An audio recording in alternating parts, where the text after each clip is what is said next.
back to Acadiana Live. The Great King Cake Taste-Off is happening right now. We're giving the judges some space so they can score the king cakes.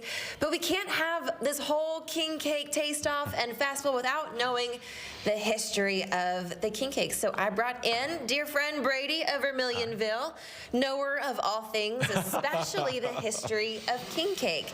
So we love this treat. It's round, it has the purple, green, and gold, but there's a lot of significance behind this. Sure. And you know, this smells so good, I know. by the way. I'm hungry. You know, the original king cake will date back to, around 1200. And it was primarily used not necessarily to celebrate the period of Carnival or Mardi Gras in specific, but actually Twelfth Night, or what they referred to as King's Night, because that was when the observation of the arrival of the Magi at the manger was celebrated on Epiphany. And it was called a king's cake because you would have it at your party with your guests, and it would be much more a very sort of normalized cake, what you or I might think of as a round cake. And into it, they would put a button or a bean or a little glass bead, and as they served the cake, much like as we do now with the baby, someone would find that.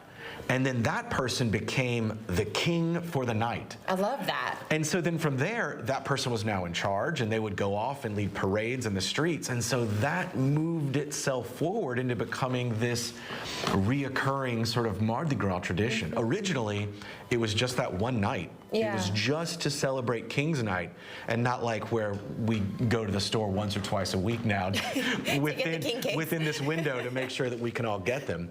Now, the earliest sort of known existing of an official king cake for Epiphany is actually documented for, I think it's 1647. Oh, wow. In the Caribbean. That there was a king cake that had to be delivered. Now, by the time we get to New Orleans at about 1850-ish, we start to see a different kind of king cake. And it goes away from being that sort of standardized round cake to being more of this like twisted cinnamon brioche that we all know and love. And it was right around that same time that we start to see the original use of those purple, green, and gold sprinkles, which are the official colors of Mardi Gras. And so instead of a bead or a bauble, we now use the baby.